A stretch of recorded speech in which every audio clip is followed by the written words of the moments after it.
E eu quero partilhar com vocês hoje o texto que está em Lucas capítulo 22. Abra sua Bíblia comigo.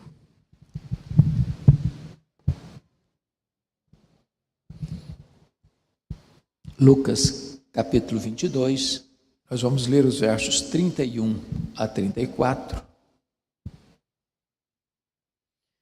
E depois os versos 54 a 62. Esse texto está tratando da história de Pedro. E no verso 31, Jesus está alertando Pedro logo depois do cenáculo. Simão, Simão, eis que Satanás vos reclamou para vos peneirar como trigo. Eu, porém, roguei por ti, para que a tua fé não desfaleça. Tu, pois, quando te converteres, fortalece os teus irmãos. Ele, porém, respondeu: Senhor, estou pronto a ir contigo, tanto para a prisão como para a morte. Mas Jesus lhe disse: Afirmo-te, Pedro, que hoje 3 vezes negarás que me conheces, antes que o galo cante. Verso 54. Então, prendendo-o, o levaram e o introduziram na casa do sumo sacerdote. Pedro seguia de longe. E quando acenderam fogo no meio do pátio, e juntos se assentaram, Pedro tomou lugar entre eles. Entre mentes, uma criada, vendo-o assentado perto do fogo, fitando-o, disse: Este também estava com ele. Mas Pedro negava, dizendo: Mulher, não o conheço. Pouco depois, vendo-o outro, disse: Também tu és dos tais. Pedro, porém, protestava: Homem, não sou. E tendo passado cerca de 1 hora, outro afirmava, dizendo: Também este verdadeiramente estava com ele, porque também é galileu. Mas Pedro insistia: Homem, não compreendo o que dizes. E logo, estando ele ainda a falar, cantou o galo. Então, voltando-se o Senhor, fixou os olhos em Pedro. E Pedro se lembrou da palavra do Senhor, como lhe dissera: Hoje 3 vezes me negarás antes de cantar o galo. Então Pedro, saindo dali, chorou amargamente. Eu quero conversar um pouco com vocês nesta noite sobre restauração. E aqui vamos tratar de uma pessoa que é emblemática demais. É o símbolo da humanidade. Representa todos nós. É um símbolo daquilo que nós somos no dia a dia, dos nossos avanços e recuos, das nossas escaladas e das nossas quedas, dos nossos momentos áureos de comunhão com Deus e deleite espiritual, e os momentos de cochilo, de falta de vigilância, de negação covarde e de quedas vergonhosas. Pedro era aquele homem instável, falante, pronto a agir, mas nem sempre a refletir, capaz de trazer uma declaração de fé tão límpida e tão cristalina, como disse em Cesareia de Filipe: Tu és o Cristo, o Filho do Deus vivo.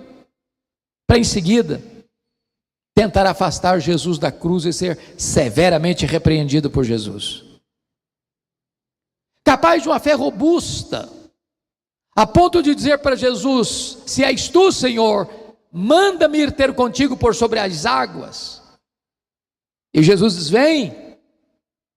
E de repente eu tiro os olhos de Jesus, começa a ter medo e naufraga. Capaz de protestar fidelidade irrestrita e inegociável, a ponto de dizer: estou pronto a ir contigo para a prisão e para a morte, para em seguida, covardemente, negar a Jesus e jurar com blasfêmias que não o conhecia. Este é Pedro. Estes somos nós. Eu preciso dizer a você que Pedro está aqui hoje. Ele não está apenas aqui hoje entre nós. Pedro está aqui hoje debaixo da nossa pele. O sangue dele corre em nossas veias. O coração dele bate em nosso peito. Nós temos o DNA de Pedro. Nós somos Pedro. Portanto, o que o Senhor Jesus fez na vida dele, Jesus pode fazer hoje, aqui e agora, também na sua vida. Nós vamos olhar aqui que um homem de Deus, que ama Jesus, se não tomar cuidado, se não vigiar, é capaz de sofrer derrotas amargas e sofrer quedas perigosas. Preciso dizer para você que você nunca é tão fraco como quando você pensa que você é forte. E eu queria agora retratar isso na vida de Pedro, olhando 7 degraus da sua queda. Porque ninguém cai de forma desastrosa de uma hora para outra. Isso é um processo. Um abismo chama outro abismo. É uma concessão aqui, é uma concessão ali, é uma concessão acolá. Transige-se um pouquinho aqui, transige-se mais ali, transige-se plenamente acolá. Foi isso que aconteceu com Pedro. Então, vamos olhar quais foram esses degraus da queda de Pedro. Em primeiro lugar, a presunção autoconfiante. Está escrito em Marcos, capítulo 14, 29, que Pedro disse o seguinte para Jesus: ainda que todos se escandalizem, eu jamais. Sabe o que Pedro está dizendo aqui para Jesus? Senhor, os outros podem até fracassar, mas eu não.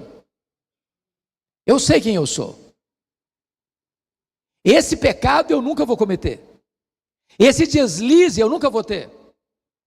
Eu sou mais crente, eu sou melhor, eu sou mais corajoso, eu sou mais fiel do que os outros. Muito cuidado para você não ficar de nariz empinado, de peito estufado e achar que você é melhor que os outros. Esse é um terreno escorregadio. Mas notem comigo que no versículo que nós lemos, versículo 33, confira aí comigo. Ele, porém, respondeu: Senhor, estou pronto a ir contigo, tanto para a prisão como para a morte. Ele demonstra uma exagerada confiança nele mesmo. Ele está dizendo: eu estou pronto. A corda não rói do meu lado. Eu não vou fraquejar. Pode vir o que vier, a pressão do jeito que vier. Eu estou pronto. Se for preciso ser preso, eu vou ser preso. Se for preciso morrer, eu morro também. O problema de Pedro não era a fidelidade. O problema de Pedro era a confiança exagerada nele mesmo. E aqui está, meus irmãos, o primeiro degrau da queda. A Bíblia diz: quando eu sou fraco, aí é que eu sou forte. Quando eu sou forte, eu sou fraco. A Bíblia diz assim: aquele que pensa estar em pé, veja que não caia. Cuidado com a soberba, cuidado com o orgulho espiritual. Esse foi o primeiro degrau da queda de Pedro. Mas em segundo lugar, segundo degrau da queda de Pedro foi indolência. Olha aí comigo, versículo 45. Levantando-se da oração, foi ter com os discípulos e os achou dormindo de tristeza.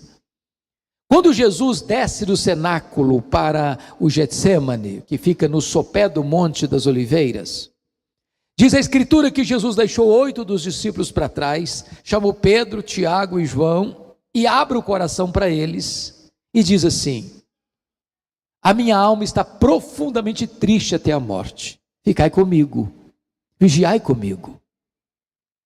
E diz a Escritura que Jesus dá um passo à frente, para o interior do jardim, e prostra com o rosto no chão. Ele, o Rei da Glória, o Criador do universo, está prostrado, em lágrimas, clamando aquele que poderia libertá-lo da morte. E Jesus chora e ora, e diz: Pai, se possível, passe de mim este cálice sem que eu beba. E depois de ter molhado o chão com as suas lágrimas, Jesus se volta para Pedro, Tiago e João, e diz a Bíblia que eles estão dormindo. O Pedro que protestara a fidelidade irrestrita está dormindo. O Pedro que diz que estava pronto para a prisão e para a morte está dormindo. E Jesus não acorda os três, não, Jesus acorda Pedro. Diz: Pedro, nem uma hora pudeste vigiar comigo? Vigiai e orai para que não entreis em tentação. O espírito está pronto, mas a carne é fraca. Irmãos amados, quantas vezes nas horas mais decisivas da vida, nas batalhas mais renhidas da nossa história, nós dormimos a sonolência espiritual.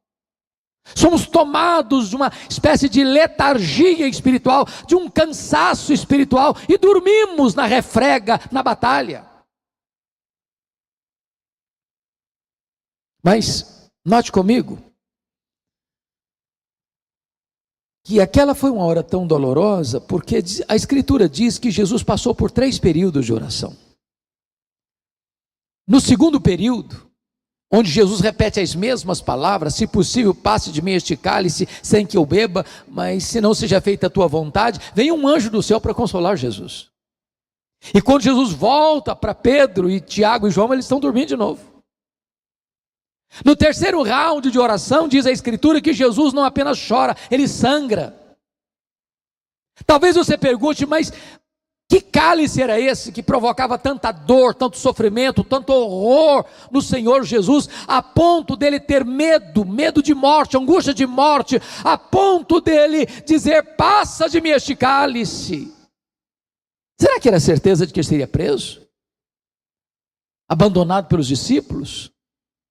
Traído por Judas, esbordoado no sinédrio, espancado no pretório romano, xingado por uma multidão sangue sedenta e tresloucada, dizendo: crucifica-o, crucifica-o, crucifica-o. Será que era a convicção de que ele sofreria cãibras, dores terríveis, suspenso entre a terra e os céus, naquele leito maldito? E a resposta é um sonoro não. Aquele cálice, meus amados irmãos, era a santa ira de Deus que devia cair sobre a sua, a minha, a nossa cabeça. Aquele cálice era a convicção de que ele, sendo santo, santo, santo, seria feito pecado por nós. Era a certeza de que ele, sendo bendito e amado do Pai, seria feito maldição por nós. Era a convicção de que o Pai o desampararia naquela cruz, porque ele estaria carregando sobre o seu próprio corpo no madeiro todos os nossos pecados, e o próprio Pai lançou sobre ele as nossas iniquidades, e agradou ao Pai moê-lo naquela cruz. Mas Pedro está dormindo, sem compreender o nível da batalha espiritual que estava sendo travada naquele jardim. Terceiro degrau da queda, amados irmãos, foi a precipitação e a valentia carnal. Confira comigo o versículo 50. Um deles feriu o servo do sumo sacerdote, cortou-lhe a orelha direita. Esse um deles aqui é Pedro. Depois que Jesus termina o período da terceira round de oração, não tem mais angústia em Jesus. Agora ele está pronto para enfrentar o inimigo. E ele vai então para Pedro, Tiago e João e dá uma balançada neles. Ainda dormis e repousais? Acordai, vamos-nos, o inimigo se aproxima. E quando Pedro acorda atabalhoadamente, lá vem Judas, liderando, capitaneando a corja de soldados do sinédrio e soldados romanos, ainda com a presença de sacerdotes e escribas, com armas, porretes, paus, espada, lanternas.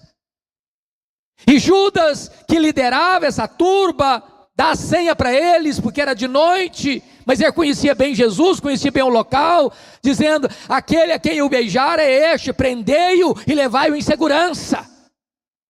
E quando Pedro vê essa cena, ele não titubeia, ele saca a sua espada e decepa a orelha de Malco.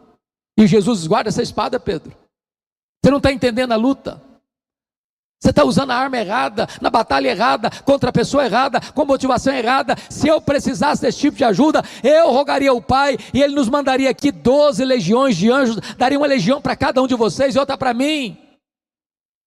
Uma legião de anjos são 6.000 anjos, seriam 72.000 anjos. Amados irmãos, quantas vezes a gente cai, porque a gente luta com armas carnais, em batalhas eminentemente espirituais. A nossa luta não é contra carne e sangue, a nossa luta é contra principados e potestades, a nossa luta é contra poderes deste mundo tenebroso, contra forças espirituais do mal.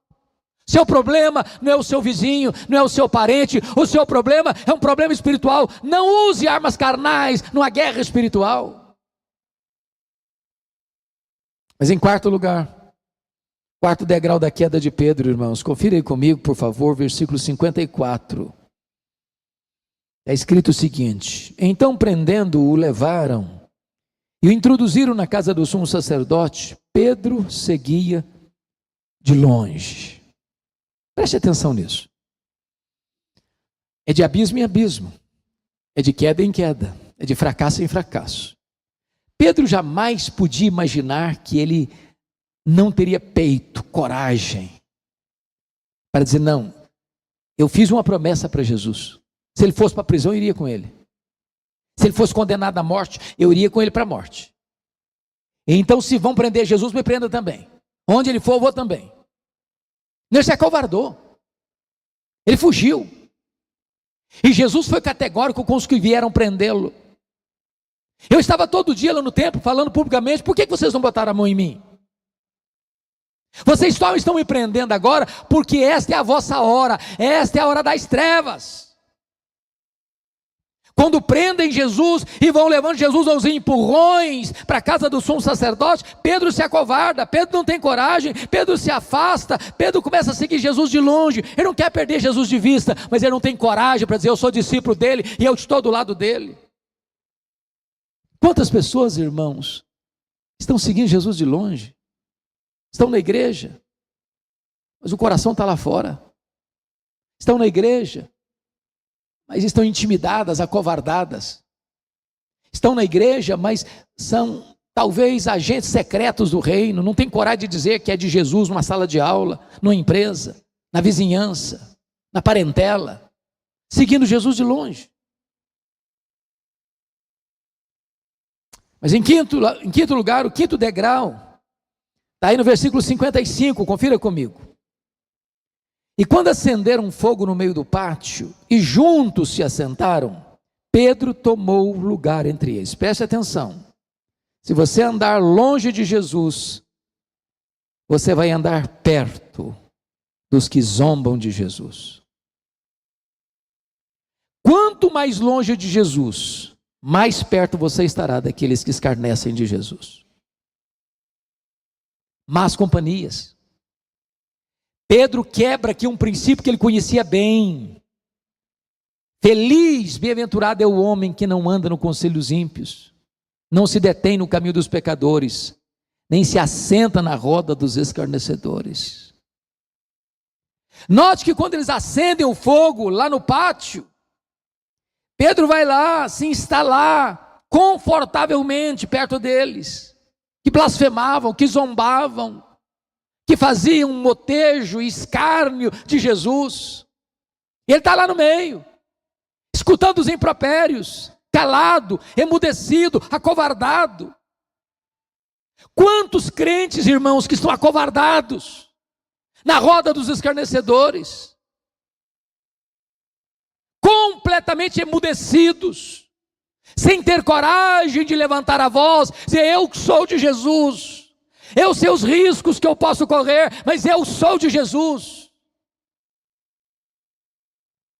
Misturou-se com gente que estava blasfemando do nome de Cristo.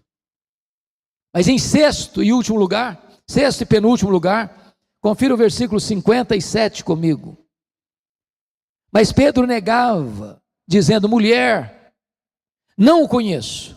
É a negação explícita de Jesus, é o quarto degrau da queda de Pedro. É o sexto degrau da queda de Pedro. Talvez você pudesse ir comigo um pouquinho, lá para Mateus 26, porque é Mateus que trata dessas três negações num grau ascendente. É o que melhor descreve esta cena, é o evangelista Mateus. Então vá comigo para lá, Mateus 26, a partir do verso 69. Veja aí a sequência dos fatos. Ora, estava Pedro assentado fora no pátio. E aproximando-se uma criada, lhe disse: também tu estavas com Jesus o Galileu. Veja que essa criada está passando lá no pátio. Pedrão está esquentando o fogo lá, o fogo está esquentando a ele. E de repente passa a criada, talvez servindo as pessoas que estão por ali. Olha para ele, reconhece-o e diz assim: também tu estavas com Jesus, o Galileu. Verso 70, ele porém o negou diante de todos. Então não foi uma negação de vozinha fraca não, ele falou para todo mundo escutar. Negou diante de todos, dizendo: não sei o que dizes. Deu uma de desentendido. Agora olha o verso 71, e saindo para o alpendre, já fugiu daquele ambiente, percebeu que ali não estava legal para ele, correu para outro lugar, para o alpendre. Ele foi visto por outra criada, a qual disse aos que ali estavam. Agora não é com Pedro, não, está comentando com as pessoas aqui, ó. Olha o que ela disse: este também estava com Jesus o Nazareno. Pedro escutou a conversa, e ele responde assim, diz o texto, verso 72, ele negou outra vez com juramento: não conheço tal homem. Sabe o que ele está dizendo? Eu juro que eu não conheço esse homem. Eu comprometo a minha honra que eu não conheço esse homem. Eu empenho a minha palavra que eu não conheço esse homem. Agora não é só negação, é juramento. Mas veja comigo o verso 73. Logo depois, aproximando-se os que ali estavam, disseram a Pedro: verdadeiramente és também um dos deles, porque o teu modo de falar o denuncia. Pedro não conseguia ficar calado nem nessa circunstância, e o sotaque de Galileu era um sotaque nortista, muito pesado e muito característico, e eles disseram: olha, esse sotaque seu é inconfundível, você é dos dele mesmo, você é Galileu mesmo. E diz o versículo 74, que Pedro respondeu assim, e começando ele a praguejar e a jurar, disse: eu não conheço esse homem. Ele começa a falar palavrão, ele começa a xingar, ele começa a blasfemar, ele começa a falar impropérios. Você podia imaginar um fato desse? Algumas horas antes, Pedro jamais podia pensar que ia chegasse a esse ponto. A Bíblia diz que Deus conhece a nossa estrutura e sabe que nós somos pó. Cuidado com a vaidade, cuidado com a soberba, cuidado com a arrogância. Quantas pessoas estão negando Jesus? E negando Jesus publicamente. Numa sala de aula, dentro da família, com a sua vida, com o seu testemunho, com o seu silêncio, ou com as suas palavras. Mas, amados irmãos, o último degrau da queda de Pedro está exatamente nesse versículo 74. Então começou ele a praguejar e a jurar: não conheça esse homem. É blasfêmia. Um crente blasfemando, falando palavrão, falando impropério, escandalizando com a sua boca. Fundo do poço. O próprio Pedro que havia dito para Jesus: ainda que todos se escandalizem contigo, eu jamais. A corda pode roer do lado de lá, do meu lado não rói não. Eu não acredito que os meus colegas tenham tutano espiritual para aguentar a pressão, mas eu aguento. Acho até que eles vão se escandalizar, que eles não vão aguentar firme. Eu aguento. Pedro olhava-se no espelho e dava nota máxima para si mesmo. E em poucas horas, meus irmãos, ele sai das alturas excelsas da autoconfiança para as profundezas do fracasso e da queda. Se você pensa que você é melhor do que Pedro, não é. Nós não somos melhores do que Pedro. Pedro está aqui hoje. E ele mora debaixo da nossa pele. E o coração dele bate em nosso peito. E o sangue dele corre em nossas veias. Se nós não vigiarmos, nós estamos sujeitos aos mesmos fracassos. Mas louvado seja Deus, meus amados, porque agora a Bíblia vai tratar da restauração dele. Talvez você entrou aqui hoje, você está quebrado, machucado. Talvez você nunca imaginou na vida passar pelo que você está passando. Constrangimento, vergonha, tristeza. Você que sempre andou com Deus, de repente você escorregou, você caiu. Você que sempre foi um líder espiritual, de repente você foi para a lona. Mas eu quero dizer para você que apesar dos seus fracassos, das suas mazelas, dos seus deslizes, das suas quedas, Jesus não abre mão da sua vida. Ele está aqui hoje para restaurar você, para curar você, para perdoar você, para levantar você, para colocar diante de você um novo desafio na vida, para você recomeçar uma linda caminhada com Ele. E aqui então gostaria de olhar a escalada dele, rumo à restauração, e assim como ele teve 7 degraus de queda, ele vai subir agora 7 degraus na restauração. Se não, vejamos. Primeiro degrau da restauração está aí no versículo 61. Confira aí comigo.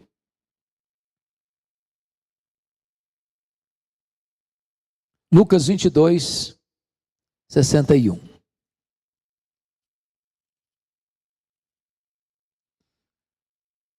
Veja aí.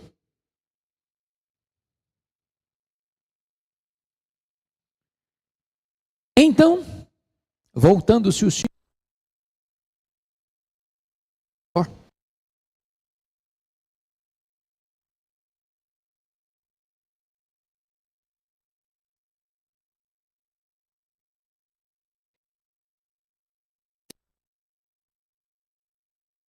os olhos em Pedro, e Pedro se lembrou da palavra do Senhor. Como disse hoje, 3 vezes Jesus, e foca o olhar em Pedro, e fuzila Pedro com o seu olhar, no ato mais vil da sua vida, quando ele estava blasfemando, dizendo que não conhecia Jesus. A Bíblia diz que Jesus, seus olhos são como chamas de fogo. O olhar de Jesus é um olhar de misericórdia, de compaixão, de graça. E ele consegue entrar e penetrar nos corredores mais escuros da nossa alma. Ele consegue abrir as gavetas secretas do nosso coração. Ele consegue entrar lá nas coisas mais íntimas e escondidas da nossa vida. Aquilo que nós jeitosamente escondemos para que as pessoas não vejam. O olhar dele chega, o olhar dele devassa, o olhar dele penetra. E o olhar de Jesus está sobre a sua vida nesta noite. Não para condenar você, não para fuzilar você com juízo, mas para dar graça, para oferecer misericórdia, para oferecer perdão.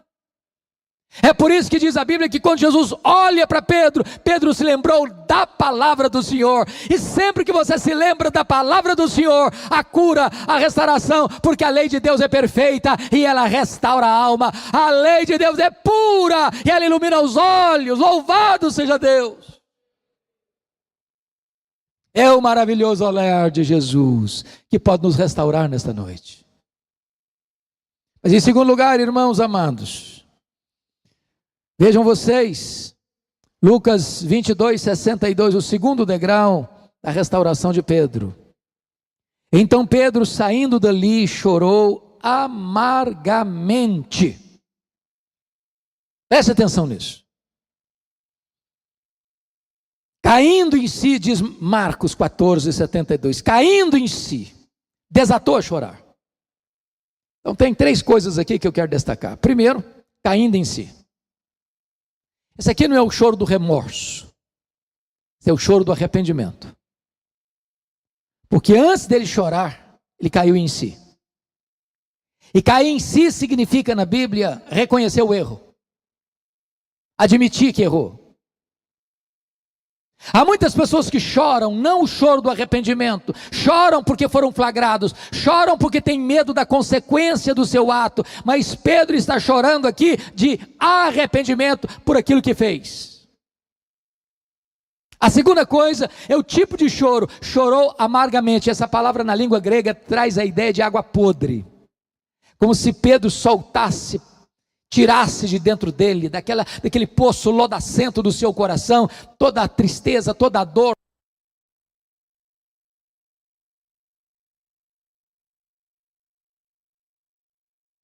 Indo dali. Quem se arrepende não fica no mesmo lugar. Quem se arrepende não permanece no pecado. Não é arrependimento e novamente arrependimento. É arrependimento e frutos dignos de arrependimento. Quem sabe nesta noite o Senhor Jesus está dizendo para você, está na hora de você sair do ambiente que você está, do lugar que você frequenta, do que você está vendo, do que você está ouvindo, do que você está fazendo, das más companhias com quem você está andando. Está na hora de sair desse ambiente. É hora de romper com o pecado.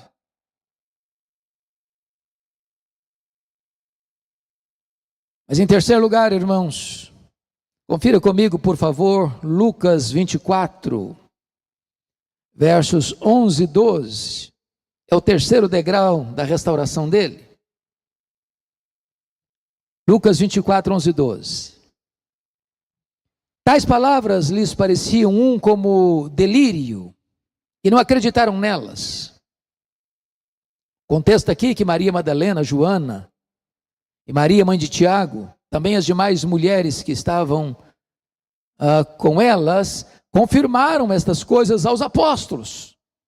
Vocês se lembram que as mulheres da Galileia, lá em Lucas 8, Maria Madalena, Joana, Susana e muitas outras que bancaram financeiramente o ministério de Jesus, quando Jesus disse que ele era necessário subir para Jerusalém para ser entregue nas mãos dos principais sacerdotes e escribas, essas mulheres subiram com ele, sabendo que ele morreria.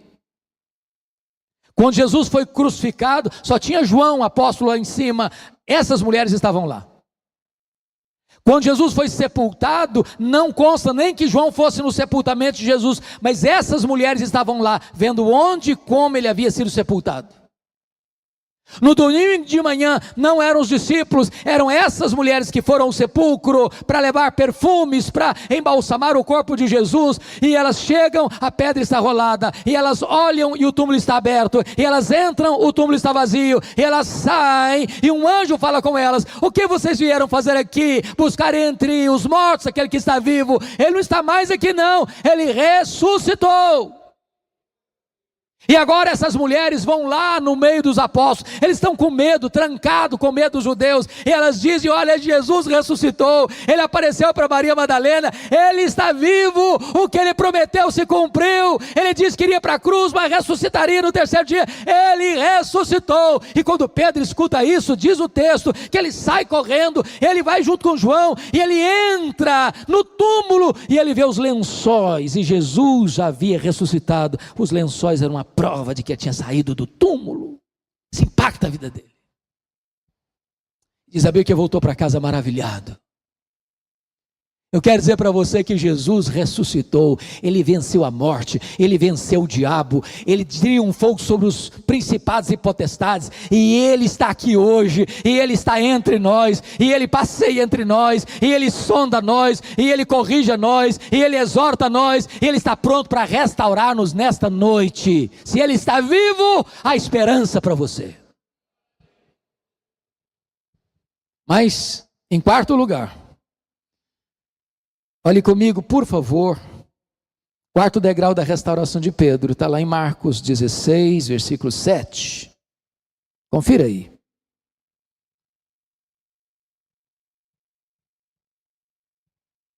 Talvez pudéssemos ler o verso 6 junto com o 7.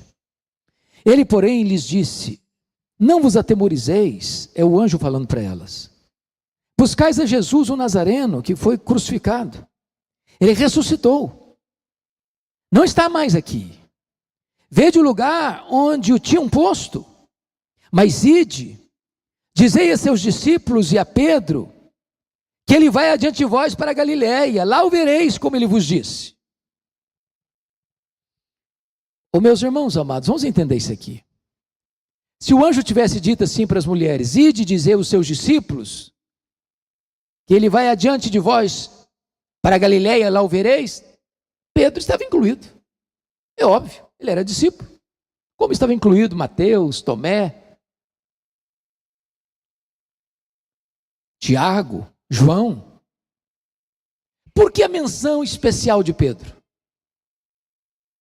É que Jesus sabia que a essas alturas o Pedro não estava se sentindo um discípulo mais.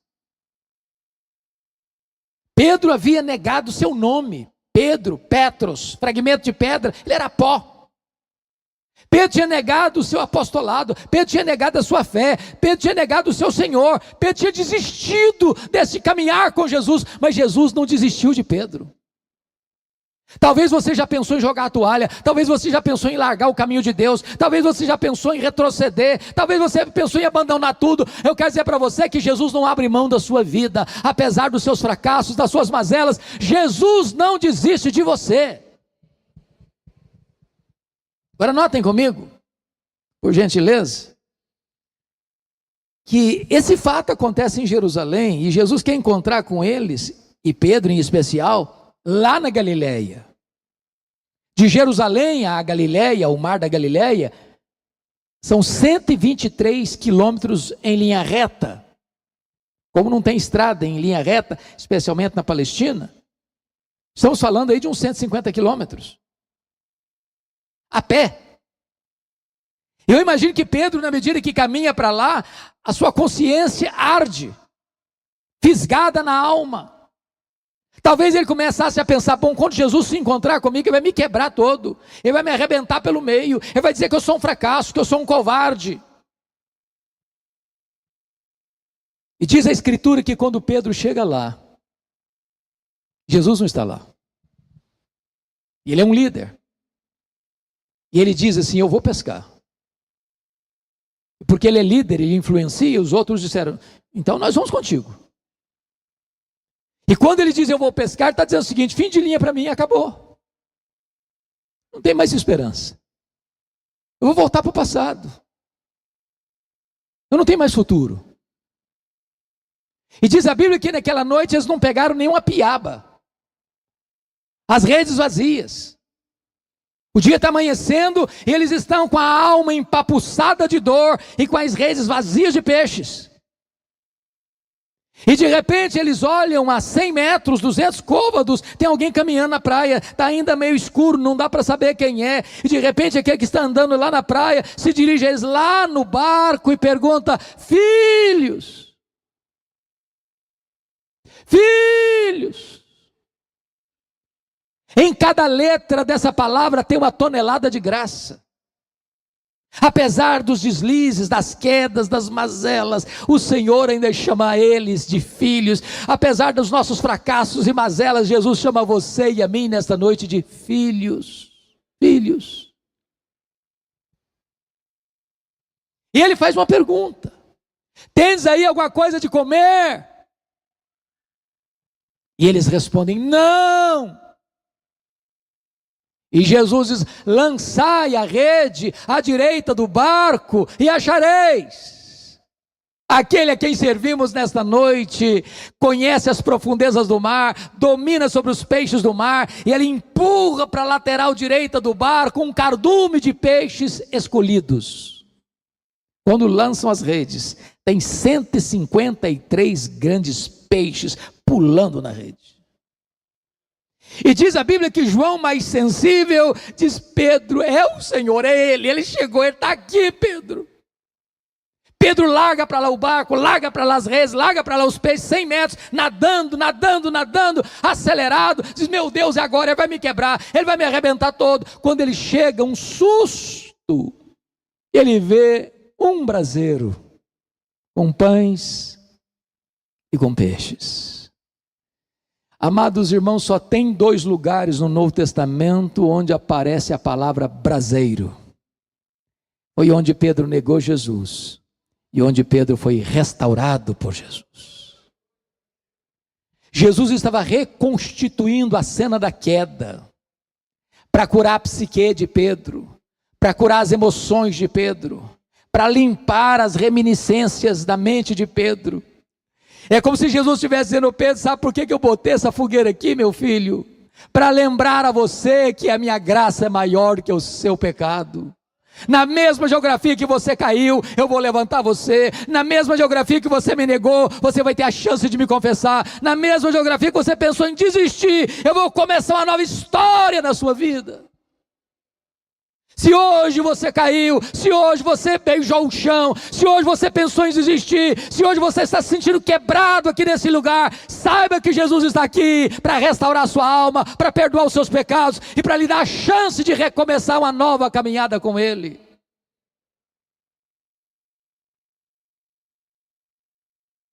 Mas agora vem o 5º degrau da restauração de Pedro. João capítulo 21. Versos 15 a 17, depois que Jesus os alimentou, Jesus chega para Pedro, no verso 15, e pergunta: Simão, filho de João, tu me amas mais do que estes outros? Por que Jesus fez essa pergunta? Por que não bastaria Pedro amar a Jesus igual aos outros? Por que deveria ele amar mais do que os outros? Por que Jesus está fazendo essa pergunta para ele? Porque Jesus não quer uma cura rasa e nem superficial. Jesus não quer um arrependimento apenas de verniz. Lá atrás o Pedro havia dito para Jesus: ainda que todos se escandalizem, eu jamais. Lá atrás o Pedro havia dito: ainda que todos te abandonem, eu estou pronto a ir contigo para a prisão e para a morte. Lá atrás o Pedro havia dito: Senhor, eu sou melhor do que os outros, sou mais crente do que os outros, eu sou mais fiel do que os outros. E Jesus está perguntando: Pedro, você ainda pensa a mesma coisa a seu respeito? Você ainda acha que você é melhor que os outros mesmo? Você ainda mantém o mesmo diagnóstico a seu respeito? E Jesus por 3 vezes pergunta a Pedro: tu me amas, Pedro? Tu me amas, Pedro? Tu me amas, Pedro? Sabe o que me choca aqui, irmãos? É que gente que ama Jesus pode cair, escorregar, ir ao fundo do poço. Acautelemo-nos.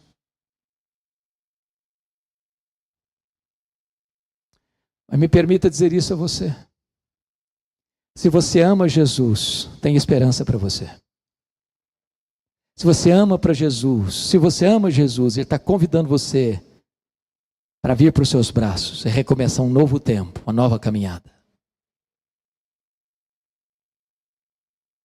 Talvez o seu amor por Jesus diminuiu, talvez o seu amor por Jesus é como uma lamparina quase apagando. Mas se você ama Jesus, a sua lamparina pode ficar cheia de azeite nesta noite. Se você ama Jesus, um tempo novo vai começar na sua vida. Você pode recomeçar. Você pode recomeçar. Mas aí vem o penúltimo degrau da escalada, 6º lugar, o comissionamento de Pedro. João 21, 15 a 17, Jesus responde para Pedro: então, apacenta os meus cordeiros, então, pastorei as minhas ovelhas, então, apacenta as minhas ovelhas. Como Jesus é diferente das nossas ações. Se fosse hoje, talvez, pastor Jonas, a gente diria o seguinte: olha, fulano, sua queda foi muito vergonhosa. Você vai ficar 1 ano parado.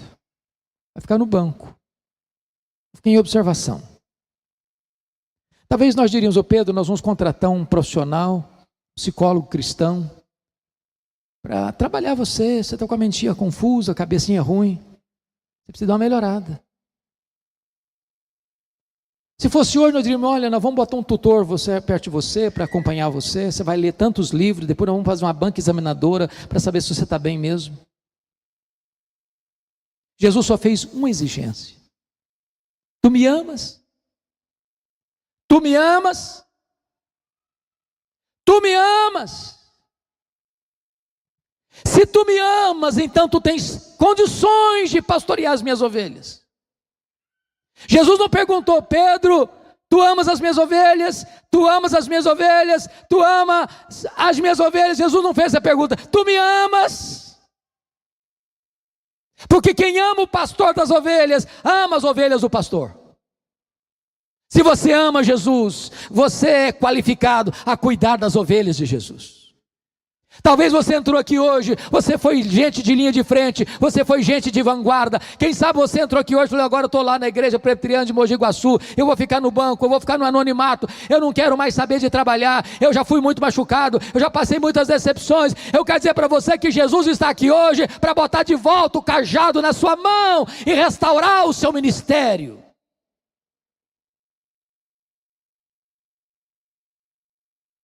Mas em último lugar, sétimo e último lugar, abra sua Bíblia comigo em Atos dos Apóstolos, capítulo 2, verso 4. O enchimento do Espírito Santo.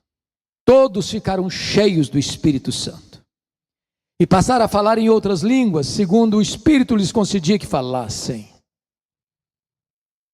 No versículo 14 está escrito: então se levantou Pedro com os 11, e erguendo a voz, advertiu-os nestes termos: varões judeus e todos os habitantes de Jerusalém, tomai conhecimento disto e atentai nas minhas palavras. Meus amados, Pedro e os discípulos todos, e as mulheres da Galileia, e Maria e seus demais filhos, estavam lá no Monte das Oliveiras, quando Jesus foi assunto aos céus, entre nuvens, com a promessa de que voltaria em glória para buscar a sua igreja. E ele dá uma ordem para todos eles: permanecei na cidade até que do alto sejais revestidos de poder. É a promessa do Pai: não muito depois desses dias sereis batizados com o Espírito Santo. E os discípulos perguntaram: mas vai ser nesse tempo que o Senhor vai restaurar o reino a Israel? Jesus respondeu: não vos compete saber nem tempos nem épocas que o Pai reservou para a sua exclusiva autoridade, mas recebereis poder ao descer sobre vós o Espírito Santo, e sereis minhas testemunhas, tanto em Jerusalém como em toda a Judeia e Samaria e até os confins da terra. E eles retornaram para o cenáculo, e diz a Bíblia que ali todos perseveraram unânimes em oração, 10 dias, orando, aguardando a promessa do Pai. E era um domingo, 9 horas da manhã, todos assentados, quando de repente veio um vento impetuoso e entrou naquela sala, e de repente línguas como de fogo veio e pousou uma sobre cada um deles. E todos começaram a falar em outras línguas as grandezas de Deus, de tal maneira que todos entendiam o que estava sendo falado nas mais diversas línguas e idiomas em Jerusalém. E a multidão se reúne, se ajunta, cética, perguntando: o que quer isso dizer? Outros olharam com preconceito e disseram: não, são galileus. Outros olharam com zombaria e disseram: não, estão bêbados. E Pedro se levantou, cheio do Espírito Santo, e disse: não, nós não estamos bêbados, não. O que está acontecendo aqui é o cumprimento da promessa de Deus, escrita em Joel: e haverá naqueles últimos dias que eu derramarei do meu Espírito sobre toda a carne, vossos velhos sonharão, vossos jovens terão visões, e até sobre os servos e servos eu derramarei meu Espírito naqueles dias. E Pedro então se levanta para pregar uma mensagem cristocêntrica: a morte de Cristo, a ressurreição de Cristo, a ascensão de Cristo, o senhorio de Cristo. E o apelo não partiu do pregador para o auditório, partiu do auditório para o pregador: que faremos à vista dessas coisas? E Pedro respondeu: arrependei-vos E cada um de vós seja batizado em nome do Senhor Jesus para a remissão dos vossos pecados. E esta promessa não é apenas para vós, é também para os vossos filhos, para aqueles que ainda estão longe, para quantos o Senhor nosso Deus chamar. E naquele dia quase 3.000 pessoas foram convertidas a Cristo, batizadas e integradas na igreja. A partir desse momento Pedro é um outro homem. A partir desse momento Pedro é um homem de oração. A partir deste momento Pedro abre a porta do evangelho para judeus e gentios. A partir desse momento Pedro prega e os corações se derretem. Pedro ora pelos enfermos e eles são curados, porque ele está cheio do Espírito Santo de Deus. Talvez você que pensou em desistir, Jesus trouxe você aqui hoje para encher você do seu espírito, para você se levantar e ser uma bênção, para você demonstrar para o mundo inteiro que o nosso Deus é o Deus de toda graça, Ele é rico em perdoar e tem prazer na misericórdia. Eu quero orar por você nesta noite. Eu queria que você fechasse os seus olhos por um instante. E eu quero dizer para você que Pedro está aqui hoje.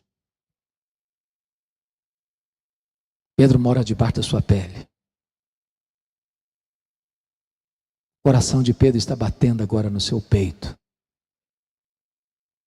O sangue de Pedro está correndo agora nas suas veias. E hoje, Jesus está aqui para restaurar a nossa sorte, a nossa alma.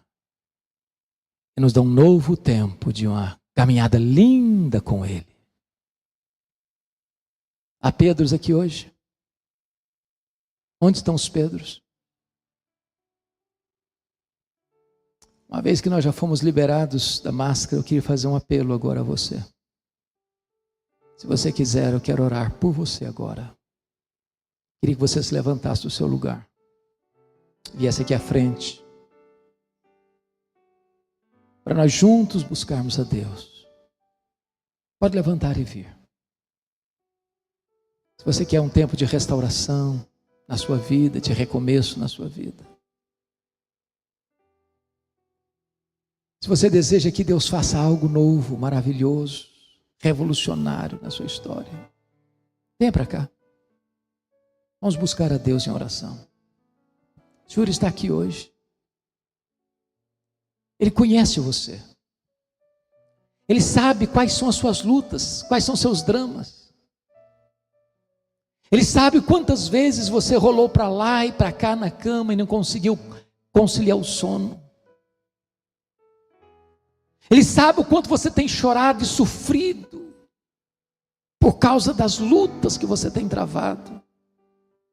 Das tantas vezes que você prometeu para Ele fidelidade, caiu, prometeu fidelidade, caiu, prometeu fidelidade, caiu, pois hoje o Senhor está aqui para trazer um novo recomeço na sua história. Então levante e venha. Se você é um Pedro, vem aqui. Nós vamos orar por você. Nós vamos orar por você. Senhor Deus, bendito é o teu nome. Porque tu és o Deus de toda graça. O Deus que nos ama, não por causa dos nossos méritos, mas apesar dos nossos deméritos. O Deus que nos ama apesar das nossas fraquezas, das nossas contradições. Ah, Senhor, nós estamos aqui reconhecidos de que somos pequenos demais, frágeis demais, limitados demais. Mas queremos reafirmar, Senhor, que nós te amamos.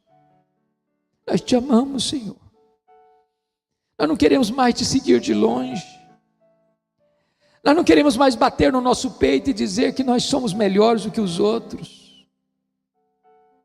Nós não queremos mais dormir, Senhor, no meio da batalha. Nós não queremos valentia carnal. Nós não queremos, Deus, nos associar com aqueles que zombam do teu nome. Livra-nos, Senhor, de negar-te com a nossa vida, com a nossa boca, com as nossas ações. Tem misericórdia de nós. Perdoa-nos nesta noite, Senhor. Traz sobre nós o dom das lágrimas, as lágrimas do arrependimento. Sabemos, meu Deus, que no meio de mais de 7 bilhões de pessoas nesse mundo, Tu tratas conosco de forma pessoal. Ah, Senhor, enche-nos do Teu Espírito, enche-nos do Teu Espírito, e ajuda-nos a sermos levantados nesta noite, para uma nova jornada, de alegria, de gozo, de trabalho, de serviço, de entrega, de ousadia no Teu reino. Que como Pedro, Senhor, restaurado por Ti, não temamos perseguição, nem açoites, nem prisões, nem o martírio se preciso for. Enche-nos do Teu poder e usa-nos para a Tua glória. É a nossa súplica, em nome de Jesus, aleluia, amém, amém. Deus abençoe, amados, Deus abençoe a todos.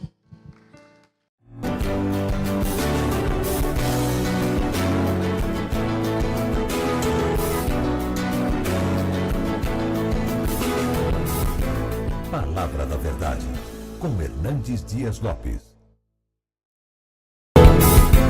Palavra da Verdade, com Hernandes Dias Lopes. Essa conferência é sobre a presença de Deus. E eu quero ler com você o texto de Apocalipse, capítulo 1, versículos 5 a 18. Abra sua Bíblia comigo. Apocalipse, capítulo 1, 5 a 18.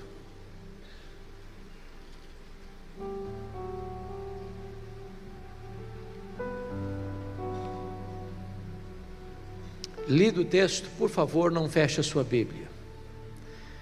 Eu preciso que você acompanhe comigo a exposição do texto. Eu estou seguindo a versão revista e atualizada, e nessa versão está escrito o seguinte: e da parte de Jesus Cristo, a fiel testemunha, o primogênito dos mortos e o soberano dos reis da terra, àquele que nos ama e pelo seu sangue nos libertou dos nossos pecados, e nos constituiu reino, sacerdotes para o seu Deus e Pai, a Ele a glória e o domínio pelos séculos dos séculos, amém. Eis que vem com as nuvens, e todo olho verá, até quantos o traspassaram, e todas as tribos da terra se lamentarão sobre ele, certamente, amém. Eu sou o Alfa e o Ômega, diz o Senhor Deus, aquele que é e que era e que há de vir, o Todo-Poderoso. Eu, João, irmão vosso e companheiro na tribulação, no reino e na perseverança, em Jesus achei-me na ilha chamada Patmos, por causa da palavra de Deus e do testemunho de Jesus. Achei-me espírito no dia do Senhor, e ouvi por detrás de mim grande voz como de trombeta, dizendo: o que vês, escreve em livro e manda às 7 igrejas: Éfeso, Esmirna, Pérgamo, Tiatira, Sardes, Filadélfia e Laodiceia. Voltei-me para ver quem falava comigo, e voltado vi 7 candeeiros de ouro, e no meio dos candeeiros um semelhante a filho de homem, com vestes talares, e cingido à altura do peito com uma cinta de ouro.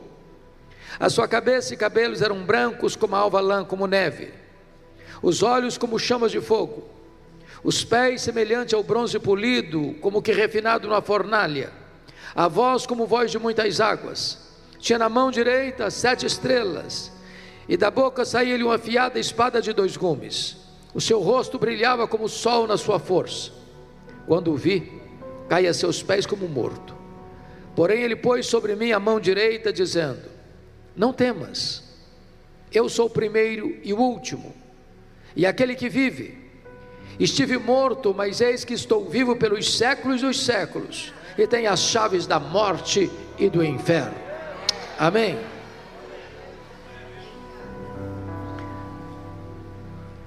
Desde que Jesus, o Filho de Deus, nasceu em Belém da Judéia,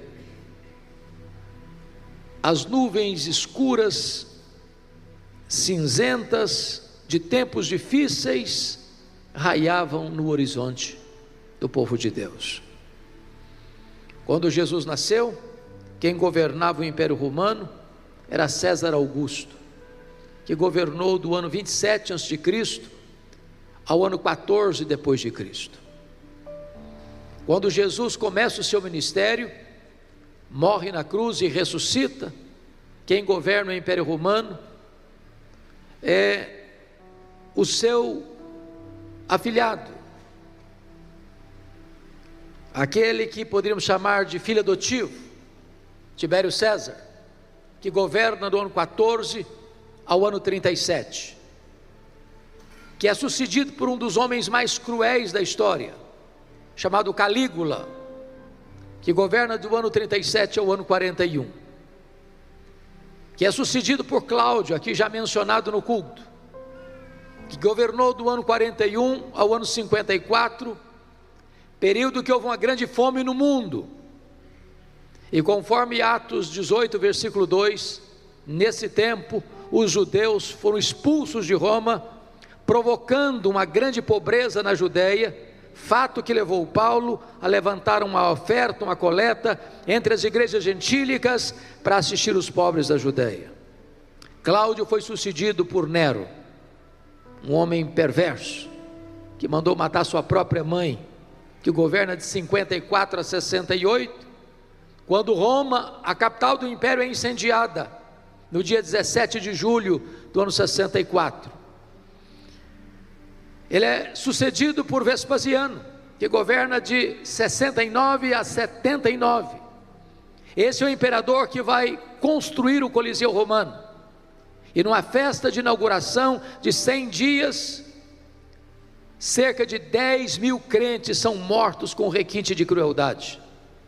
Nesse mesmo período, no ano 70, quando o Coliseu Romano é inaugurado, Tito Flávio tomava Jerusalém, destruía Jerusalém, arrasava o templo de Jerusalém e promovia a maior diáspora dos judeus de todos os tempos, desde o ano 70 até 14 de maio de 1948.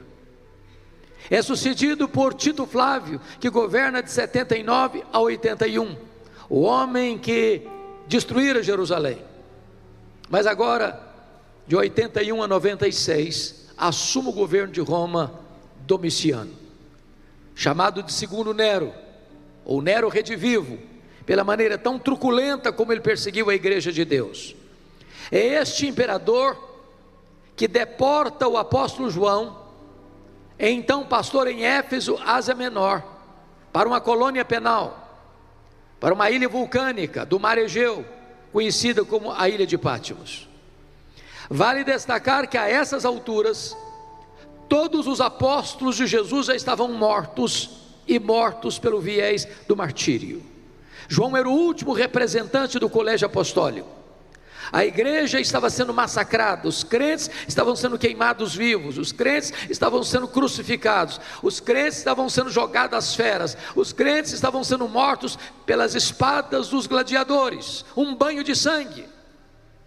Certamente, a intenção do imperador Domiciano era calar a voz do último apóstolo de Jesus, isolando-o naquela ilha vulcânica, naquela colônia penal, e jogaram uma pá de cal na igreja tão sofrida. Porém, quando todas as portas para João estavam fechadas na terra, o próprio Deus abriu-lhe uma porta no céu, e disse para ele: sobe para aqui, e eu te mostrarei, não as coisas que talvez aconteçam, não as coisas que podem acontecer, eu te mostrarei as coisas que devem acontecer. Quem está no trono, quem tem o controle da história, não são os poderosos deste mundo, é o Deus Todo-Poderoso. Era um dia de domingo, era o dia do Senhor, quando João escuta atrás dele uma voz como de trombeta dizendo: o que vês, escreve em livro e manda às 7 igrejas: Éfeso, Esmirna, Pérgamo, Tiatira, Sardes, Filadélfia e Laodiceia. Quando ele se volta para ver quem falava com ele, Ele não vê quem falava com ele, ele vê as 7 igrejas, e no meio das igrejas, um semelhante a Filho do Homem. Ele vê Jesus. E quem é esse Jesus? Esse Jesus é o centro da própria Bíblia, da própria Escritura. Ele é tudo no Antigo Testamento. Ele é a semente da mulher, ele é o descendente de Abraão, ele é o cordeiro da Páscoa, ele é a coluna de nuvem, ele é a coluna de fogo, ele é o maná que caía do céu, ele é a água que brotava da rocha, ele é representado pelo tabernáculo, ele é representado pela arca da aliança, ele é representado pelo templo, ele é representado pelas festas, ele é representado pelos sacrifícios, ele é representado pelo sábado. Tudo era sombra dele. Ele é a realidade, ele é tudo no Antigo Testamento. Quem é esse Jesus? Ele também é tudo no Novo Testamento. Ele é o Cordeiro de Deus que tira o pecado do mundo. Ele é o Verbo que se fez carne. Ele é o Cordeiro que foi morto, mas está vivo pelos séculos dos séculos, e tem a chave da morte e do inferno. Ele é o Rei dos Reis, ele é o Senhor dos Senhores, ele é o Alfa, ele é o Ômega, ele é o princípio, ele é o fim. Quem é esse Jesus que se revela a João na ilha de Pátimos? Eu gostaria de observar o texto lido com vocês e extrair daqui 3 lições. A primeira delas é a glória incomparável da pessoa de Jesus. A segunda lição é a glória incomparável da obra de Jesus. E a terceira lição, a terceira parte desta mensagem, quais as implicações dessas 2 verdades anteriores. Então vejamos quem é esse Jesus que João vê. Em primeiro lugar, confira comigo o versículo 13. E vi no meio dos candeeiros um semelhante a Filho de Homem, com vestes talares cingidos à altura do peito, com a cinta de ouro. A primeira coisa que ele nota é que este Jesus é onipresente. Ele está em Éfeso, ele está em Esmirna, ele está em Pérgamo, ele está em Tiatira, ele está em Sardes, ele está em Filadélfia, ele está em Laodiceia ao mesmo tempo. Ele está aqui no templo da Lagoinha de Campinas nesta noite. Ele está no Japão, ele está na Coreia, ele está nos Estados Unidos, ele está no Canadá, ele está na África, ele está na Ásia, ele está na Europa, ele está na América, ele está na América do Sul, ele está na América Central, ele está na Oceania, ele está em toda parte ao mesmo tempo. Ele é onisciente. Eu não tenho dúvidas de que esta reunião é tão relevante, não é porque nós estamos num lugar agradável. Essa reunião é tão importante, não é porque temos músicos de qualidades excelentes. Essa reunião é tão agradável, não é porque temos pessoas tão simpáticas e carinhosas. Essa reunião é tão importante porque Jesus está aqui nesta noite. É a presença dEle, e é na presença dEle que nós encontramos razão para estarmos reunidos nesta noite. Segundo lugar, quem é esse Jesus? Versículo 14 diz: a sua cabeça e cabelos eram brancos como a alva lã, como neve. Isso significa que ele é eterno. Isso é um símbolo. Ele existe antes da criação do mundo. Ele é Deus Pai, Ele é Deus Filho, Ele é Deus Espírito Santo, antes que o universo fosse criado. Ele não precisou criar o universo para ser Deus, já o era antes da criação. Ele não deriva a glória da criação para ser Deus, porque já era Deus glorioso e completo em si mesmo antes do universo ser criado. Muito embora o universo é um palco da glória de Deus. Ele não foi criado, Ele é o Criador. Ele não passou a existir, Ele é o Pai da eternidade. Terceiro lugar, versículo 14 diz: os olhos são como chamas de fogo. Isso fala que Ele é onisciente. Ele tudo vê e a todos sonda. Na medida que Ele vai caminhando entre as igrejas, Ele vai repetindo o mesmo estribilho: eu conheço, eu conheço, eu conheço, eu conheço, eu conheço, eu conheço, eu conheço. Ele conhece as nossas obras, Ele conhece as nossas angústias, Ele conhece o lugar onde nós habitamos, Ele conhece o seu nome, Ele conhece a sua história, Ele conhece as suas dores, Ele conhece as suas lágrimas, Ele conhece os seus gemidos, Ele conhece os seus traumas, Ele conhece os seus recalques, Ele conhece as suas lágrimas, Ele conhece os gemidos abafados da sua alma, Ele sabe tudo a seu respeito, e apesar disso Ele ama você. Quarto lugar, o versículo de número 15 diz que os seus pés são semelhantes ao bronze polido, como refinado numa fornalha.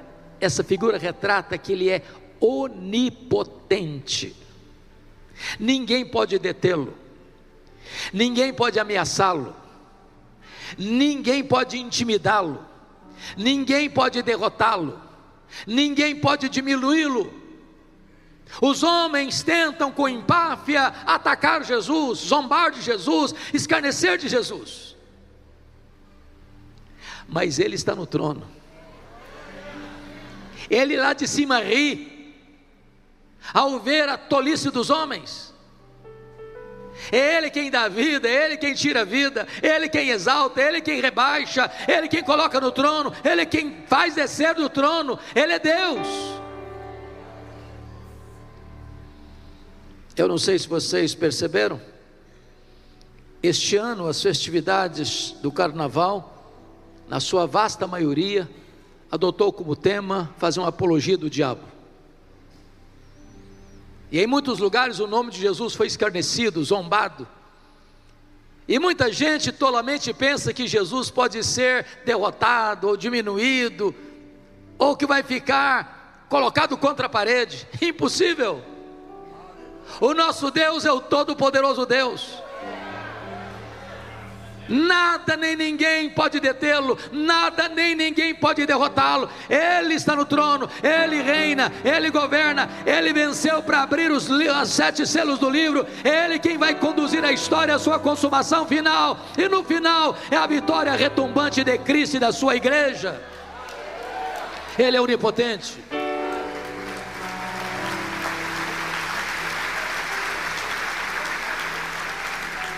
Mas o verso 15 diz que a voz é como voz de muitas águas. Sabe o que significa isso? Ele é irresistível.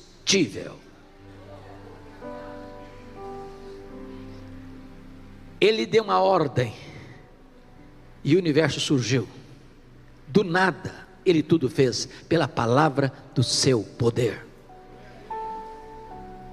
Ele dá uma ordem e o sol para. Ele dá uma ordem e cada estrela aparece pela chamada do nome. Ele dá uma ordem e o vento cessa. Ele dá uma ordem e o mar se acalma. Ele dá uma ordem e a doença tem que acabar. Ele dá uma ordem e os demônios têm que bater em retirada. Ele dá uma ordem e os anjos saem para obedecê-lo.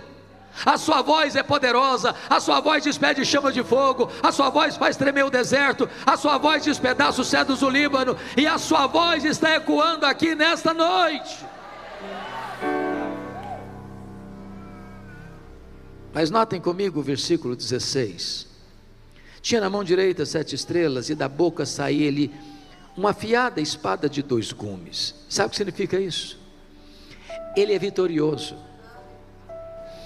O que eu acho curioso é que na batalha final, que de forma emblemática a Bíblia chama Batalha do Armagedon, alguns pensam que o que vai ter lá vai ser uma conflagração de exércitos poderosos, de armas em punho, com canhões, com fuzis, com tanques de guerra, com armas atômicas, com bombas nucleares, com armas químicas.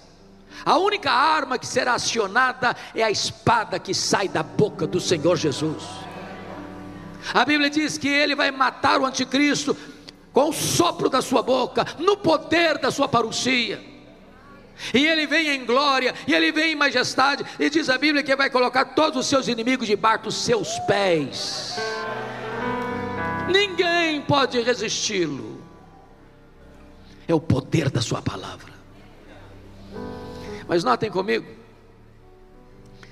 o versículo de número 16, que diz que o seu rosto brilhava como o sol na sua força. Ele é glorioso. O Cristo que João vê agora, não é aquele Cristo suando sangue do Getsêmani.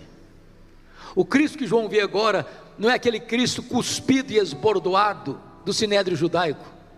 O Cristo que João vê agora, não é aquele Cristo vilipendiado e espancado do pretório romano. O Cristo que João vê agora, não é o Cristo que caminha trôpego e zangue pelas ruas apinhadas de Jerusalém, sob os apupos e vaias de uma multidão ensandecida.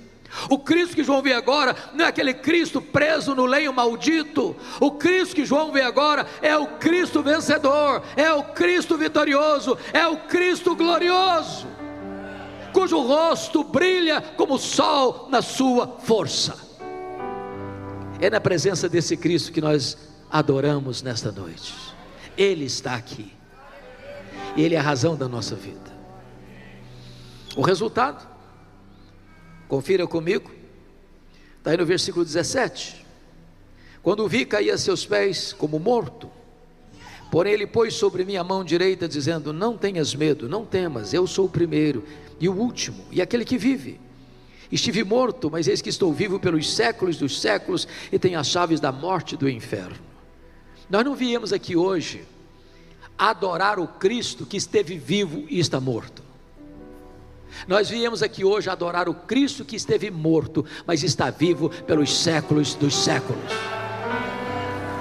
Como já foi afirmado nesse culto, a cruz está vazia, o túmulo está vazio, mas Ele está no trono, Ele está sentado no trono, e Ele tem as rédeas da história em suas mãos.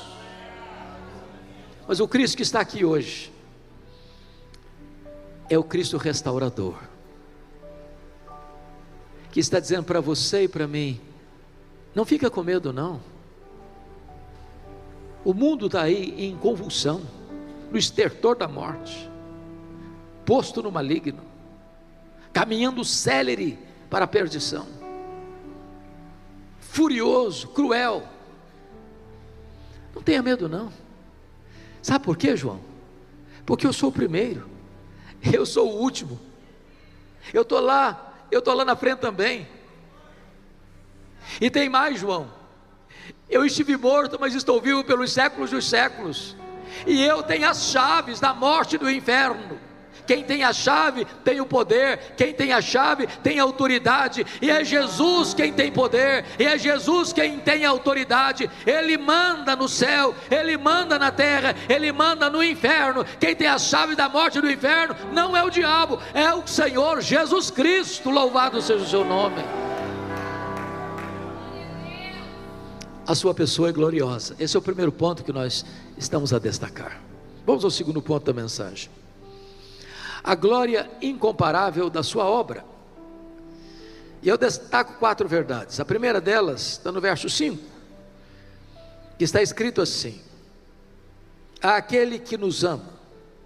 A primeira coisa que eu destaco é que Jesus, esse Jesus, agora descrito, ama você. Os nossos irmãos da Inglaterra, do século 17, perguntavam assim: achas pouco os seres amado por Deus? Entender isso cura qualquer complexo de inferioridade. Entender isso resolve o problema de autoestima achatada. Agora, note, Ele não ama você porque viu em você virtudes para ser amado. A causa do amor de Deus por você, de Jesus por você, não está em você, está nele mesmo. Sabe o que me impressiona? É que às vezes nós amamos porque não conhecemos. Se as pessoas nos conhecessem como Deus nos conhece, talvez sairiam horrorizadas.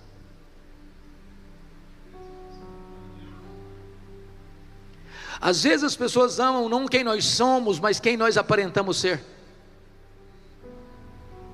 Mas apesar de nos amar, nos conhecer mais do que nós nos conhecemos, Ele nos ama. Ele nos ama, diz a palavra de Deus, e nos amou quando nós éramos fracos, ímpios, pecadores e inimigos. Ele não nos ama por causa dos nossos méritos, mas apesar dos nossos deméritos. Ele não nos ama por causa das nossas virtudes, mas apesar dos nossos pecados. Ele nos ama com amor eterno e nos atrai para Ele com cordas de amor. Ele nos ama com amor perseverante. Ele nos ama com amor sacrificial. Ele não escreveu nas nuvens em letras de fogo: eu te amo. Ele esculpiu na cruz do Calvário: eu te amo.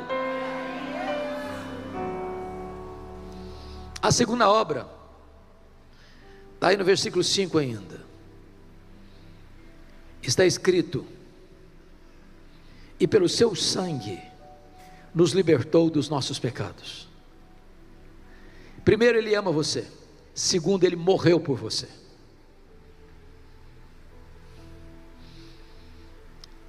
E talvez é importante esclarecer: Ele não morreu como um mártir. Não. Ele não morreu naquela cruz porque sucumbiu ao poder de Roma. Ele não morreu naquela cruz porque foi vítima de uma trama do Sinédrio. Ele não morreu naquela cruz porque covardemente Pilatos o sentenciou à morte. Ele não morreu naquela cruz porque Judas Iscariotes, por ganância, o traiu. Ele não morreu naquela cruz porque covardemente Pedro negou.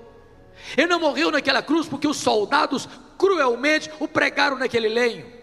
Ele morreu naquela cruz porque o Pai o entregou por amor. Ele morreu naquela cruz porque voluntariamente deu a si mesmo por você. A Bíblia diz que Ele não levou em conta a ignomínia, a vergonha da cruz, pela alegria que Ele estava proposta, a alegria de morrer por você e de dar a você a vida eterna.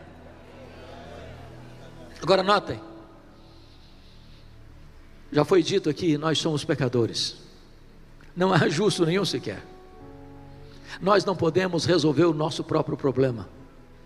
Nós não podemos limpar a nós mesmos. Nós não podemos mudar o nosso coração. Nós não podemos nos libertar dos nossos pecados. Mas Jesus morreu para que com o seu sangue você fosse liberto dos seus pecados. Jesus está aqui nesta noite e Ele é poderoso para quebrar as algemas invisíveis que prendem você do pecado, do vício, dos maus hábitos, das mazelas da sua vida. Hoje Jesus está aqui para tornar você verdadeiramente livre. Terceira obra, confira comigo o versículo 6.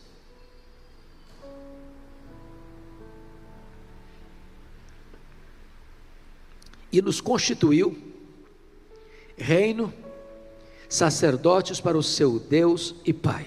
Entendamos isto. No Antigo Testamento, você sabe disso, nenhum sacerdote podia ser rei, nenhum rei podia ser sacerdote.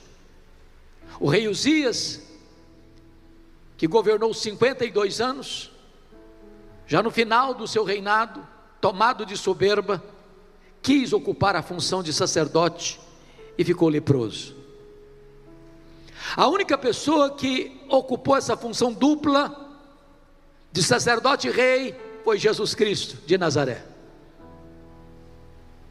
E agora, morrendo por nós, o véu do templo sendo rasgado de alto a baixo, você e eu fomos constituídos por Ele como reis e como sacerdotes.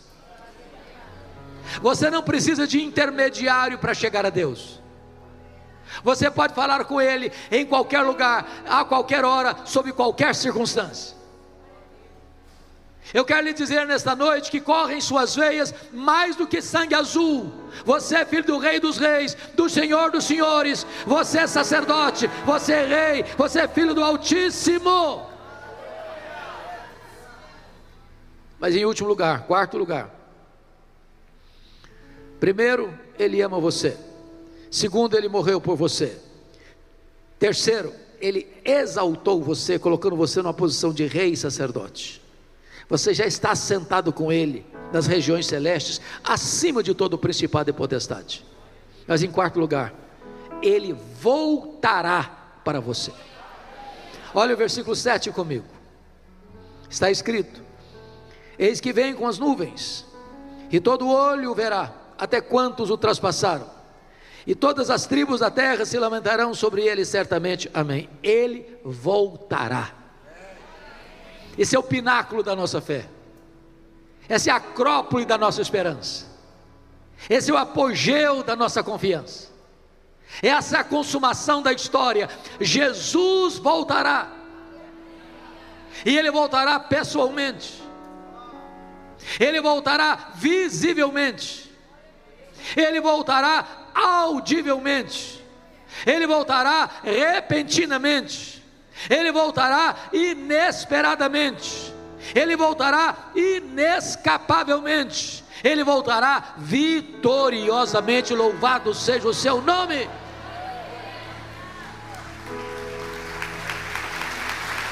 Ele ama você, ele morreu por você, ele exaltou você, e ele voltará para você. Bom, agora vamos ao terceiro e último ponto da mensagem. Quais são as implicações dessas duas verdades aqui enfatizadas?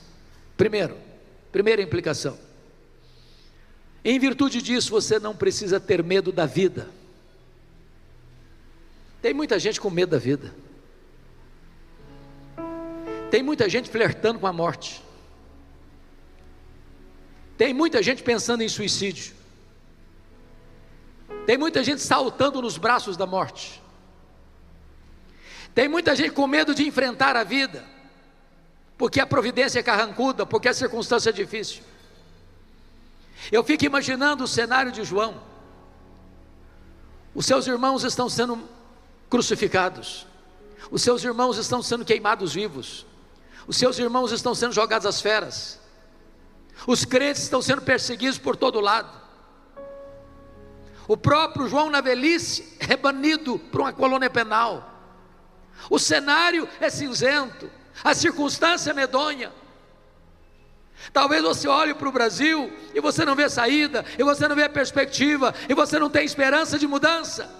O mecanismo é pesado, o esquema é doloroso, o futuro parece sombrio. Mas quando João olha para essa cena, foi Domiciano quem o mandou para aquela colônia penal.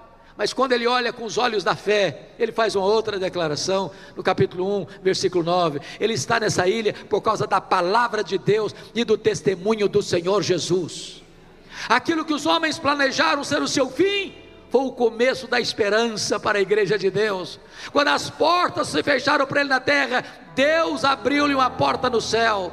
Eu quero dizer para você que não importa o que virá amanhã, não importa que partido político vai governar, não importa quem vai estar no controle das rédeas políticas da nação, ou do poder judiciário, ou do poder legislativo, ou das conjunturas econômicas dessa nação, o nosso Deus continua no trono, e Ele quem vai governar a sua vida. Segundo lugar, segunda implicação: você não precisa ter medo da morte. Jesus disse para João na ilha de Patmos: não temas, eu sou o primeiro, eu sou o último. Eis que eu estive morto, mas eu estou vivo pelos séculos dos séculos. Eu quero dizer para você que a morte agora não é mais aquele rei dos terrores, porque Jesus arrancou aquele leão da morte. Se a morte até então era o rei dos terrores, Jesus é o rei dos reis. E ele entrou nas entranhas da morte, ele arrancou aquele leão da morte, ele matou a morte, e ele ressuscitou, inaugurando a imortalidade, e ele é a ressurreição e a vida, e se você nele crê, você nunca morrerá eternamente, você já passou da morte para a vida. A morte não tem a última palavra, o túmulo não é o nosso último endereço. Para nós agora, viver é Cristo e morrer é lucro, porque é partir para estar com Cristo, o que é incomparavelmente melhor. Terceiro, você então não precisa ter medo do futuro desconhecido. Eu explico isso aqui melhor. Todos nós, crentes no Senhor Jesus Cristo, temos garantido o nosso futuro final. Sabemos que Jesus voltará, que os mortos vão ressuscitar, que vamos ter um corpo imortal, incorruptível, glorioso, poderoso, espiritual, celestial, semelhante ao corpo da glória do Senhor Jesus. Sabemos que vamos desfrutar da bem-aventurança eterna, isso está garantido, está seguro. Mas nem eu nem você sabemos o que vai nos acontecer amanhã. Nós não enxergamos no escuro, nós não enxergamos na curva, nós não podemos garantir se no próximo culto que esta igreja vai celebrar, se todas as pessoas que estão neste auditório vão estar vivas. Eu não sei se estarei vivo amanhã, nem você também.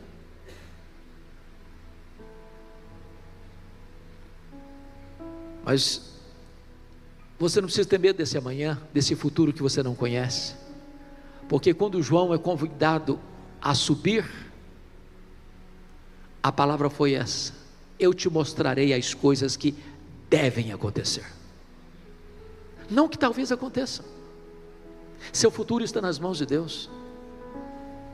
Não importa o que venha, o seu futuro está nas mãos de Deus.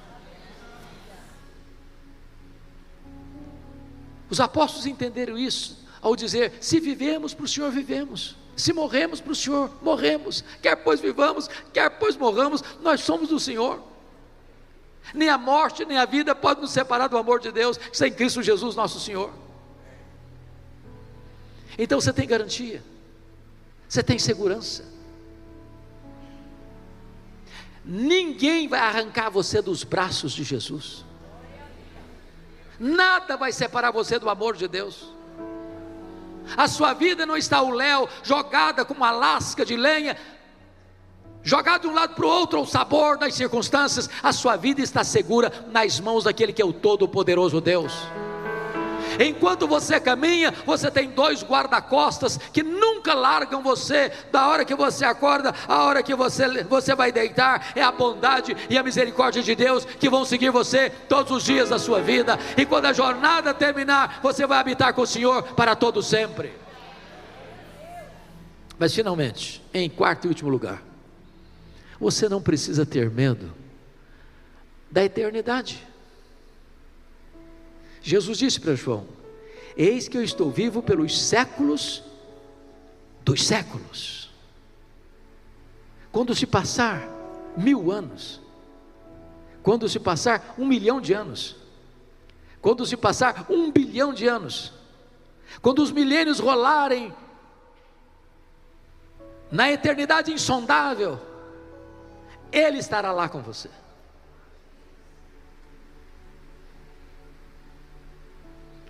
E Ele será o seu prazer, a sua alegria, a sua herança. Você vai vê-lo face a face, você vai servi-lo, você vai reinar com Ele, você vai se deleitar nele. E não há outro em quem você tenha na terra, não há outro em que você tenha no céu. Ele é tudo em todos. Você não precisa ter medo, porque lá na eternidade insondável, Ele estará lá com você, e você habitará com Ele, reinará com Ele. Diz o texto, que quando João vê Jesus nesta glória, ele cai como morto aos seus pés. Sempre que alguém viu a glória manifesta de Deus, ficou profundamente tocado, quebrantado. Este Jesus está aqui hoje. Qual vai ser a sua atitude em relação a Ele? Curvar-se, render-se, prostrar-se? É reconhecer que Ele é tudo na sua vida? Feche os seus olhos por um momento.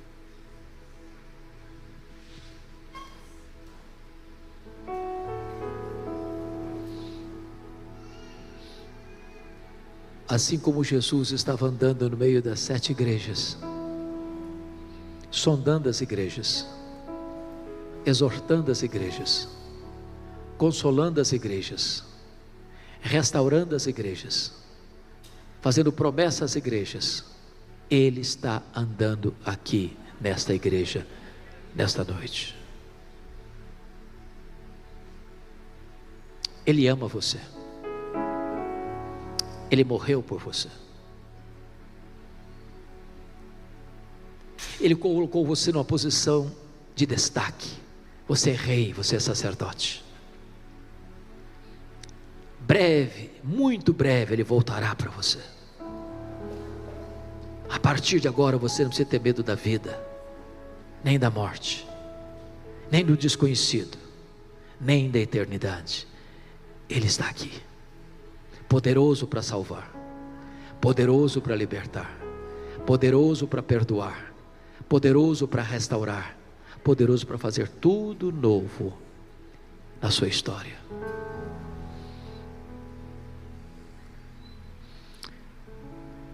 Senhor Deus, eu te peço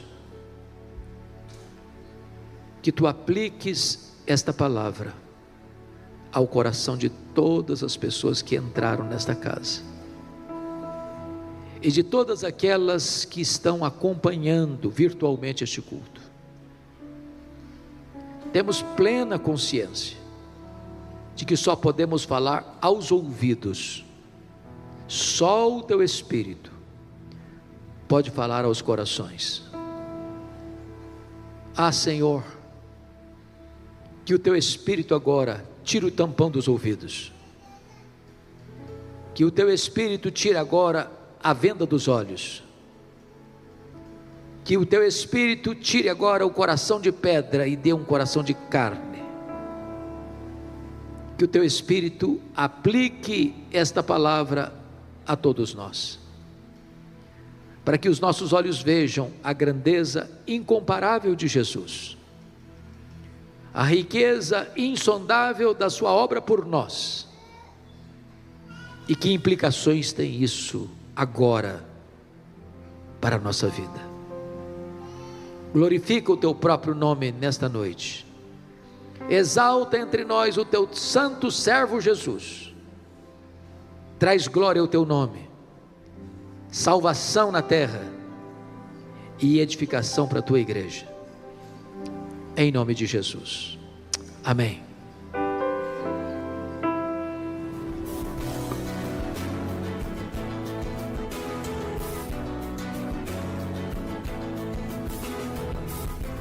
Palavra da Verdade, com Hernandes Dias Lopes.